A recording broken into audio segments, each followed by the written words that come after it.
दोस्तों, क्या आपको पता है कि देश का सबसे महंगा कथावाचक कौन है? क्या आपको पता है स्वामी रामभद्राचार्य अपनी एक कथा के लिए कितना फीस लेते हैं? क्या आपको पता है कि बागेश्वर बाबा और जया किशोरी और अन्य कथावाचक अपनी एक कथा का कितना कितना फीस लेते हैं? तो चलिए जानते हैं इस वीडियो के माध्यम से। नंबर 1 पर है रामभद्राचार्य। इनका जन्म उत्तर प्रदेश के जौनपुर में सरयू पार्यन ब्राह्मण परिवार में मकर संक्रांति के दिन हुआ था। ये जब 2 महीने के थे तभी इनके आँखों की रोशनी चली गई थी। इनका मन बचपन से ही भक्ति भजन में अत्यधिक रहता था। भारत सरकार ने इन्हें इनकी रचनाओं के लिए पद्म विभूषण से सम्मानित किया है।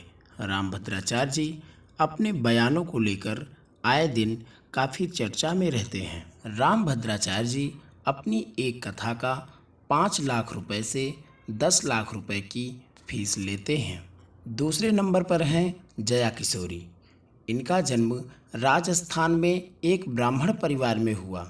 इनका रियल नाम है जया शर्मा और इनको किशोरी की उपाधि दी गई है। ये भागवत गीता, भजन गाना आदि करती हैं। मीडिया रिपोर्ट के मुताबिक इनकी फीस 9 लाख से 10 लाख रुपए है। इनकी खास बात यह है कि इनकी फीस का आधा हिस्सा नारायण सेवा संस्थान को दान के लिए जाता है, जो दिव्यांगों के लिए काम करती है। नंबर 3 पर हैं प्रदीप मिश्रा जी। प्रदीप मिश्रा जी का जन्म मध्य प्रदेश के सीहोर जिले में हुआ था, इसलिए इन्हें सीहोर बाबा के नाम से भी जानते हैं। ये एक कथावाचक थे जो शिव की कथा सुनाते हैं।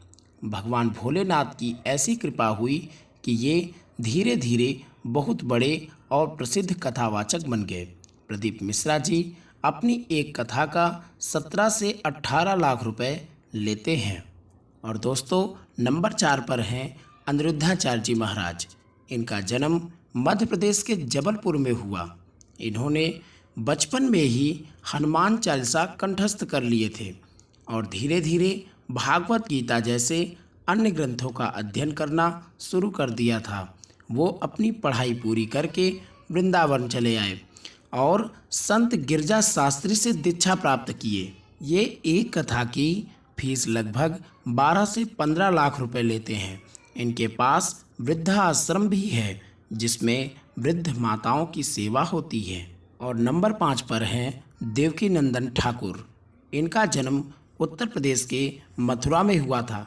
इन्होंने 6 साल की उम्र में अपना घर छोड़कर वृंदावन पहुंच गए और ब्रज के रामलीला संस्था में हिस्सा ले लिए। कहा जाता है कि 13 साल की उम्र में श्रीमद् भागवत पुराण कंठस्थ कर लिए थे। इनकी नेटवर्थ लगभग 5 से 7 करोड़ रुपए है। ये विश्व शांति सेवा चैरिटेबल ट्रस्ट के संस्थापक भी हैं। ये कथा के लिए 10 से 12 लाख रुपए फीस लेते हैं। दोस्तों, कथावाचक के लिस्ट में नंबर 6 पर हैं पंडित धीरेन्द्र कृष्ण शास्त्री।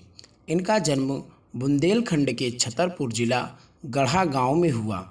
यहीं पर ये एक दिव्य दरबार लगाते हैं जिसे बागेश्वर धाम सरकार के नाम से जाना जाता है। इंटरनेट के मुताबिक ये अपनी कथा के लिए 10 लाख रुपए लेते हैं और वो अपने बयानों में कई बार कह चुके हैं कि कोई भी व्यक्ति अपनी पत्नी और परिवार को छोड़कर हमें कुछ भी दान कर सकता है। और दोस्तों, 7वें नंबर पर हैं राजन जी महाराज। इनका जन्म पश्चिम बंगाल के कोलकाता में एक ब्राह्मण परिवार में हुआ था। इनका बचपन से ही अध्यात्म में रुचि रहा। इनका असली नाम राजन तिवारी है। सन 2001 में संत प्रेम भूषण के संपर्क में आए, जिसके बाद वे कथावाचक बन गए। उन्होंने कोलकाता से ही वाचन चालू किया। इनका सीता राम भजन बहुत प्रसिद्ध है। ये अपनी कथा के लिए 10 से 12 लाख रुपए चार्ज करते हैं। तो ये थे दोस्तों 7 सबसे बड़ा कथावाचक जिनके बारे में मैंने आपको बताया। तो आप इनमें से कितने लोगों को जानते हैं, कमेंट बॉक्स में ज़रूर बताएं। धन्यवाद।